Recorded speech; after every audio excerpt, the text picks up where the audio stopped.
नमस्कार. मी doctor Indrayani Shinde Hatwar. Indian fertility society Vidarbha chapter नागपूरतर्फे मी तुम्हाला इन्फर्टिलिटी या विषयावर काही महत्त्वपूर्ण माहिती देणार.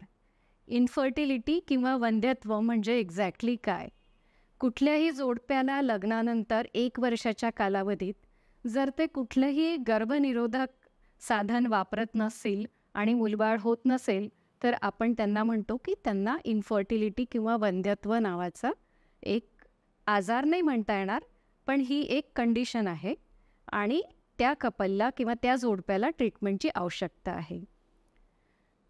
आपल्या देशामध्ये स्त्रियांना इन्फर्टिलिटीसाठी खूप जास्त दोष देण्यात येतो, पण विश्वास ठेवा, पुरुषांचं पण तेवढंच महत्त्व असतं यात. कारण स्त्रीबीज आणि पुरुषबीज एकत्र होऊनच नवीन बाळाचा जन्म होतो आणि 40 ते 50% केसेसमध्ये पुरुषांमध्ये प्रॉब्लेम असतो आणि त्यामुळे मुलंबाळं होत नाही. स्त्रियांमध्ये इन्फर्टिलिटी होण्याचे जे कारण असतात ते बरेचदा स्त्रीबीज बनण्यामध्ये काही अडथळा किंवा डिफेक्ट आलेला असतो किंवा गर्भाशय आणि त्याच्याशी रिलेटेड जे आपल्या शरीरातले अवयव असतात त्यात काही प्रॉब्लेम असतो किंवा गर्भाशयाच्या शेजारी 2 फॅलोपियन ट्यूब्स असतात, त्या ट्यूब्समध्ये जर प्रॉब्लेम असेल तर स्त्रियांना हा प्रॉब्लेम होतो. पुरुषांमध्ये पुरुष बीज बनण्याची क्षमता जर त्यांची कमी असेल किंवा ते नसतील तर हा सर्वात महत्त्वाचा भाग असतो इन्फर्टिलिटीचा.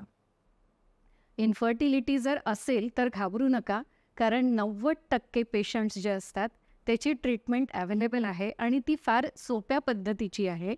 त्यात खूप सारा पैसा खर्च होत नाही, कारण लोकांना वाटतं की इन्फर्टिलिटीच्या ट्रीटमेंटमध्ये खूप खर्च येतो आणि म्हणून बरेचसे कपल्स ती ट्रीटमेंट करत नाही.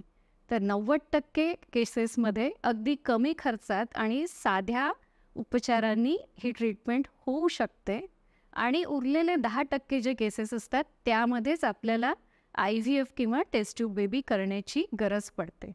इन्फर्टिलिटी किंवा वंध्यत्व निवारण ही जी ट्रीटमेंट आहे यामध्ये लाईफस्टाईल म्हणजे आपली जीवनशैली ही फार महत्त्वाची आहे. आजच्या मॉडर्न युगामध्ये प्रत्येकाला खूप स्पीडनी पैसा कमवायचा आहे आणि ही जी शर्यत लागलेली आहे यामध्ये जीवनशैली एवढी बदललेली आहे आणि जीवनात स्ट्रेस एवढी वाढलेली आहे की या स्ट्रेसमुळे इन्फर्टिलिटीचं प्रमाण खूप वाढलेलं आहे. म्हणून आपली जीवनशैली बदलणं फार जरुरी आहे. एक विटॅमिन्स आणि ज्याला आपण सशक्त आहार म्हणतो तो घेणं फार जरुरी आहे.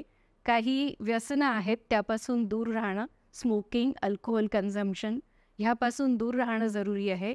रेग्युलर व्यायाम केला पाहिजे, मेडिटेशन केलं पाहिजे. ह्या सर्व गोष्टींनी स्ट्रेस कमी होते, आपल्या शरीरातील ब्लड सर्क्युलेशनमध्ये खूप जास्त इम्प्रूव्हमेंट होते आणि त्यामुळे स्त्रीबीज आणि पुरुषबीज निर्माण करण्याची जी आपली क्षमता आहे ती फार सुधारते.